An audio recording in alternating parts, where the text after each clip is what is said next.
स्त्री का विश्वास। दोस्तों, यह एक मज़ेदार और प्रेरणादायक कहानी है।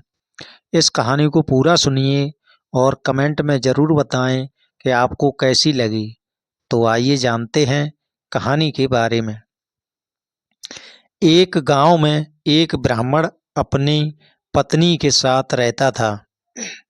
पत्नी मुंहफट थी, इसलिए ब्राह्मण के कुटुंबियों संग उसकी बनती नहीं थी। परिवार में सदा कलह का वातावरण बना रहता था। ब्राह्मण प्रतिदिन के इस कलह से तंग आ गया और सोचने लगा कि रोज रोज की कलह से परदेश जाकर अलग घर बसाकर रहना अच्छा रहेगा। कम से कम शांत से तो जीवन व्यतीत होगा। यह विचार कर वह कुछ दिनों बाद ब्रह्मवाणी को लेकर परदेश की यात्रा पर निकल गया। मार्ग में एक घना जंगल पड़ा। लंबी यात्रा के कारण ब्राह्मण और ब्राह्मणी दोनों थक गए थे। ब्राह्मणी का प्यास के कारण बुरा हाल था। ब्राह्मण उसे एक पेड़ के नीचे बिठाकर जल की व्यवस्था करने चला गया, किंतु जब तक वह जल लेकर लौटा तब तक ब्राह्मणी ने प्यास के कारण अपने प्राण त्याग दिए थे। ब्राह्मणी को मृत देखा ब्राह्मण बहुत दुखी हुआ। वह ईश्वर से प्रार्थना करने लगा, हे ईश्वर, मैं अपनी पत्नी के साथ नया जीवन आरंभ करने परदेश जा रहा था। तूने उसके ही प्राण हर लिए। कृपा कर भगवान, मेरी पत्नी में पुनः प्राण फूंक दे। ब्राह्मण की प्रार्थना सुन ईश्वर की आकाशवाणी हुई, ब्राह्मण, यदि तू अपने आधा प्राण ब्राह्मणी को दे देगा तो वह जी उठेगी। ब्राह्मण ने अपना आधा प्राण ब्राह्मणी को दे दिया। ब्राह्मणी पुनः जीवित हो गई। दोनों ने पुनः अपनी यात्रा प्रारंभ कर दी।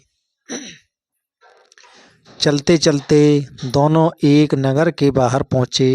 वहाँ पहुंचकर ब्राह्मण ने ब्राह्मणी को एक कुएं के पास बैठने को कहा और स्वयं भोजन की व्यवस्था करने चला गया। ब्राह्मणी कुएं के पास गई तो उसने देखा कि एक लंगड़ा किंतु सुकुमार युवक रहट चला रहा है। दोनों ने एक दूसरे से हंसकर बात की और एक दूसरे के प्रति आकर्षित हो गए। दोनों अब साथ साथ रहना चाहते थे। इधर जब ब्राह्मण भोजन की व्यवस्था कर लौटा तो ब्राह्मणी को एक लंगड़े युवक से बातें करते हुए पाया। ब्राह्मण को देखकर ब्राह्मणी बोली, यह युवक भी भूखा है, इसे भी भोजन में से कुछ अंश दे देते हैं, हमें पुण्य प्राप्त होगा। ब्राह्मण ने लंगड़े युवक को अपने साथ भोजन करने आमंत्रित किया। तीनों ने साथ साथ भोजन किया। भोजन करने के बाद जब प्रस्थान करने का समय आया तो ब्राह्मणी ब्राह्मण से बोली, क्यों न इस युवक को भी अपने साथ ले चलें।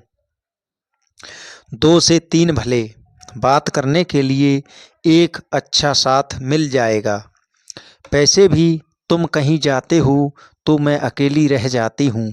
अकेले मुझे भय सताता है। ये रहेगा तो किसी प्रकार का भय नहीं रहेगा। ब्राह्मण बोला, तुम अपना बोझ तो उठा नहीं पा रहे, इस लंगड़े का बोझ कैसे उठाएंगे। मेरी मानो, इसे यहीं छोड़ो, हम दोनों आगे बढ़ते हैं। किंतु ब्राह्मणी का हृदय लंगड़े पर आसक्त हो चुका था। वह कहने लगी, इसे हम पिटारे में अपने साथ ले चलते हैं, ये भी कहीं न कहीं हमारे किसी काम आ ही जाएगी। अंततः ब्राह्मण ने ब्राह्मणी की बात मान ली और पिटारे में डालकर लंगड़े को साथ ले लिया। कुछ दूर जाने के बाद वे पानी पीने के लिए एक कुएं के पास रुके। वहाँ पानी निकालते समय ब्राह्मणी और लंगड़े ने ब्राह्मण को कुएं में ढकेल दिया। उन्हें लगा कि ब्राह्मण मर गया है और वे आगे बढ़ गए। कुछ दिनों की यात्रा की पश्चात वे एक नगर की सीमा पर पहुँचे। लंगड़ा अब भी पिटारी में ही था। सीमा पर उपस्थित पहरेदारों ने ब्राह्मणी को रोक लिया और पिटारे की तलाशी ली। तलाशी में पिटारे में से लंगड़ा बाहर निकला। दोनों को राज दरबार ले जाया गया। राज दरबार में राजा ने ब्राह्मणी से पूछा, ये लंगड़ा कौन है? इसे तुम पिटारे में छुपाकर क्यों ला रही थी? ब्राह्मणी बोली, ये मेरा पति है। कुटुंबियों से तंग आकर हम अपना देश छोड़कर परदेश आए हैं। कई लोग मेरे पति के बैरी हो चुके हैं, इसलिए अपने पति को मैं पिटारे में छुपाकर लाई हूँ। कृपा कर आप इस नगर में हमें निवास करने की अनुमति कर उपकार करें। राजा ने उन्हें नगर में बसने की अनुमति दे दी और दोनों नगर में पति पत्नी की तरह रहने लगे। उधर कुएं में गिरे ब्राह्मण को कुछ साधुओं ने कुएं से बाहर निकाल लिया था। कुछ दिन साधुओं के साथ रहकर ब्राह्मण भी उसी नगर में आ गया जहां ब्राह्मणी लंगड़े के साथ रह रही थी। एक दिन ब्राह्मण की ब्राह्मणी से भेंट हो गई, जिसके बाद दोनों में कहासुनी होने लगी। बात बढ़कर राजा के समक्ष पहुंची। राजा ने ब्राह्मणी से पूछा, ये कौन है? ब्राह्मणी बोली, ये मेरे पति का बैरी है, उसे मारने आया है, इसे मृत्युदंड दीजिए। राजा ने ब्राह्मण को मृत्युदंड की आज्ञा दी, जिसे सुनकर ब्राह्मण बोला, महाराज, आपका दिया दंड मुझे स्वीकार है, किंतु मेरी एक विनती सुन लीजिए। इस स्त्री के पास मेरा कुछ है, उसे दिलवा दीजिए। राजा ने ब्राह्मणी से पूछा, इस व्यक्ति का कुछ तुम्हारे पास क्या है?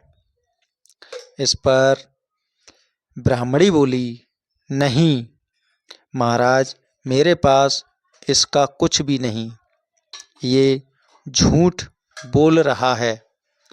तब ब्राह्मण बोला, तूने मेरे प्राणों का आधा भाग लिया है, ईश्वर इसका साक्षी है।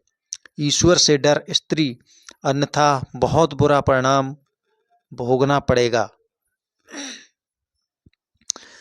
ब्राह्मणी यह बात सुनकर डर गई और बोली, जो कुछ भी मैंने तुझसे लिया है वह तुझे वापस करने का मैं वचन देती हूँ।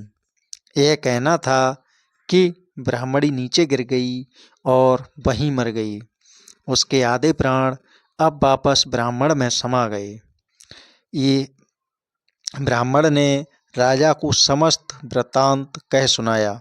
सारी बात जानने के बाद राजा ने लंगड़े को उसकी करतूत के लिए कारावास में डाल दिया। दोस्तों, इस कहानी से हमें ये सीख मिलती है कि बुरे कर्म का बुरा फल मिलता है। जिसने आप पर उपकार किया हो उसके प्रति हमेशा कृतज्ञ रहो। संबंधों में प्रेम और विश्वास को महत्व दो, किसी से धोखा मत करो। दोस्तों, यहाँ पर हमारी कहानी समाप्त होती है और अच्छी कहानियाँ सुनने के लिए हमारे चैनल के शाक्य स्टोरी को देखें और सब्सक्राइब करें।